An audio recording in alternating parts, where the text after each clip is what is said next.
दुश्मन के हंसते बसते घर को वीरान कर देने वाला अमल। अगर आप अपने दुश्मन की बेबसी का तमाशा देखना चाहते हैं तो ये अमल जरूर करें। जालिम दुश्मन के सताए हुए लोगों के लिए खास अमल।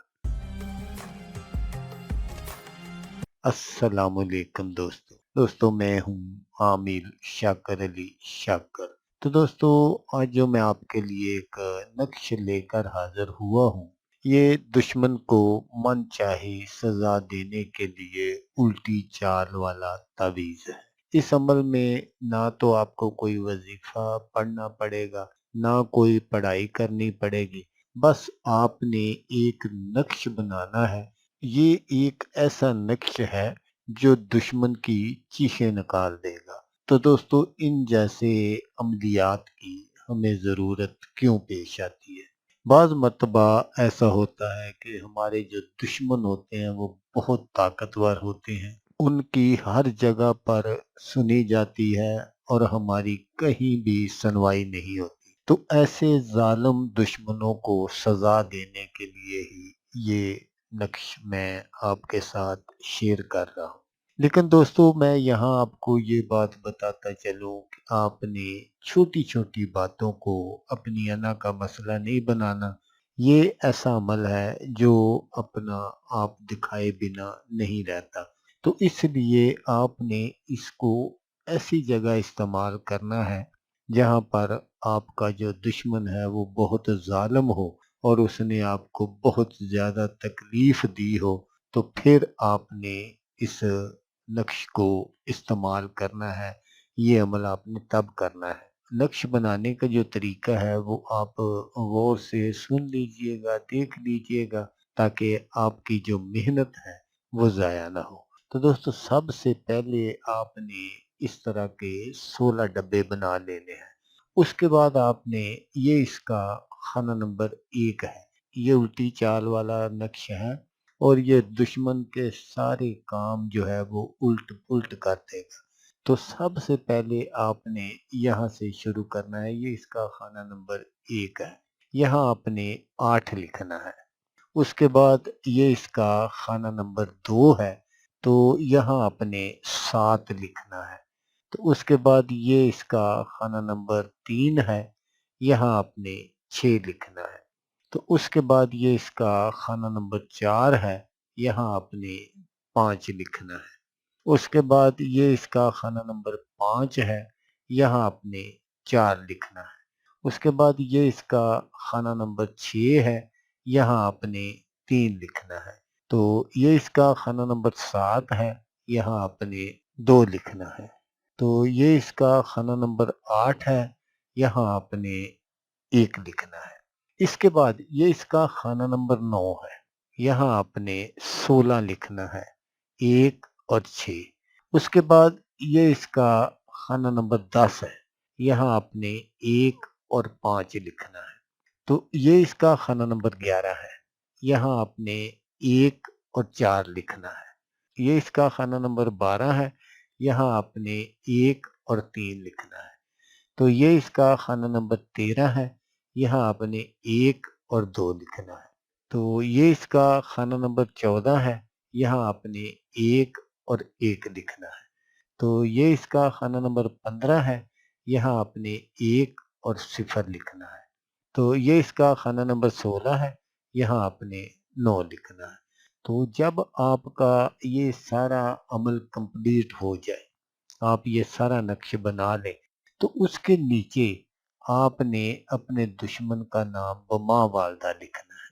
लेकिन दोस्तों, यहाँ ये बात ज़रूर याद रखिएगा कि अगर किसी का नाम इस्लामी है तो वो आपने वो नाम नहीं लिखना। आपने उसके अदाद वगैरह निकाल लेने हैं और वो आपने ऊपर से नीचे की जानब लिख देने हैं। जब आप ये सारा अमल कर लें और फिर आपने जो भी अपने दुश्मन को सजा देनी है, उसको निस्तो नबूद करना है, बीमार करना है, उसका कारोबार बंद करना है, या जिस किस्म की भी आप उसको सजा देते हैं, वो आपने फलां बिनते फलां और आगे उसके, अगर आपने اس کو بیمار کرنا ہے تو بیمار شدھ شدھ شدھ لکھ دینا ہے، جو بھی آپ نے اس کو سزا دینی ہے وہ آپ نے لکھ کر آگے شدھ شدھ شدھ ضرور لکھ دینا۔ اور یہ نقش آپ نے بنانا کب ہے؟ سب سے جو اہم مسئلہ ہے وہ یہ، اس نقش کو آپ نے منگل والے دن، جب صبح منگل ہو، مثلا پیر کا دن گزر جائے، اس کے بعد جو رات آئے اور صبح منگل ہو، اس رات آپ نے اس نقش کو بنانا ہے۔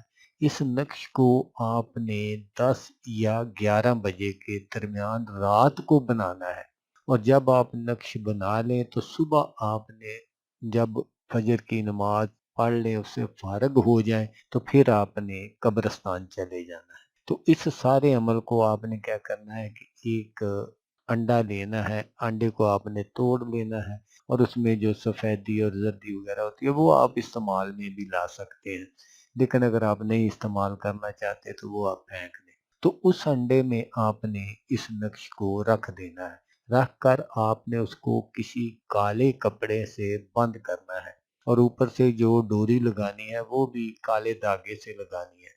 تو آپ نے قبرستان چلے جانا ہے، اور قبرستان جا کر آپ نے کوئی ایسی قبر تلاش کرنی ہے جو سب سے زیادہ پرانی ہو۔ پرانی سے مراد ہے جس پر اس کے وارث وغیرہ آتے جاتے نہ ہو، وہ اس طرح کی جو قبریں ہوتی ہیں، مٹی نہیں ہوتی، پتہ چل جاتا ہے کہ یہ پرانی قبر ہے، تو اس قبر کے دائیں جانب آپ نے اس سارے عمل کو دفنا دینا ہے، اور دفنا کر آپ نے اپنے گھر آ جانا ہے۔ لیکن دوستو یہاں ایک احتیاط آپ نے کرنی ہے جو بہت ہی ضروری ہے۔ اگر وہ آپ احتیاط نہیں کریں گے تو پھر آپ کا کام نہیں ہوگا، اور الٹا آپ کو کوئی نقصان بھی ہو سکتا ہے۔ تو آپ نے کیا کرنا ہے کہ جب یہ سارا عمل کر کے آپ قبرستان سے نکلیں تو پھر آپ نے پیچھے مڑ کر نہیں دیکھنا۔ آپ کو چاہے کوئی آپ کا دوست ہی آواز دے رہا ہو، یا آپ کا کوئی بہن بھائی کی آواز آپ سن رہے ہو کہ وہ مجھے بلا رہا ہے، تو آپ نے پیچھے مڑ کر نہیں دیکھنا، آپ نے سیدھا اپنے گھر آنا ہے، اور گھر آ کر سب سے پہلے آپ نے غسل کرنا ہے۔ تو غسل کر کے آپ اپنے کام میں مصروف ہو سکتے ہیں، جو بھی آپ کام کرتے ہیں، اگر کام پر جاتے ہیں ٹھیک ہے، نہیں جاتے تو کوئی مسئلہ نہیں ہے، جو بھی آپ کی مصروفیات ہیں آپ ان میں مصروف ہو جائیں۔ یہ ایک ایسا عمل ہے کہ جیسے ہی آپ اس عمل کو کریں گے، اسی دن آپ کے دشمن کو جو بھی آپ نے اس کے لیے سزا لکھی ہوگی وہ اس کو ملنا شروع ہو جائے گی۔ اگر آپ نے اس کے نیست و نبود کا بندوبست کیا ہوگا تو وہ بیمار ہو جائے گا اور آہستہ آہستہ ختم ہو جائے گی۔ یہ اسی دن سے کام کرنے والا نقشہ ہے، جب بھی آپ اس کو دبا کر آئیں گے تو یہ اسی وقت اس کا جو اثر ہے وہ چلنا شروع ہو جاتا ہے۔ تو دوستو اگر آپ کو ویڈیو اچھی لگے تو آپ نے اس کو لائک اور شیئر ضرور کرنا ہے۔ تو دوستو جیسا کہ میں آپ کو ہر ویڈیو میں کہتا ہوں، اس بار بھی کہوں گا کہ آپ نے اس ویڈیو کو دیکھا، اس کے لیے آپ کا شکریہ۔ دعاؤں میں یاد رکھیے گا۔ اللہ حافظ۔ اللہ حامی ناصر۔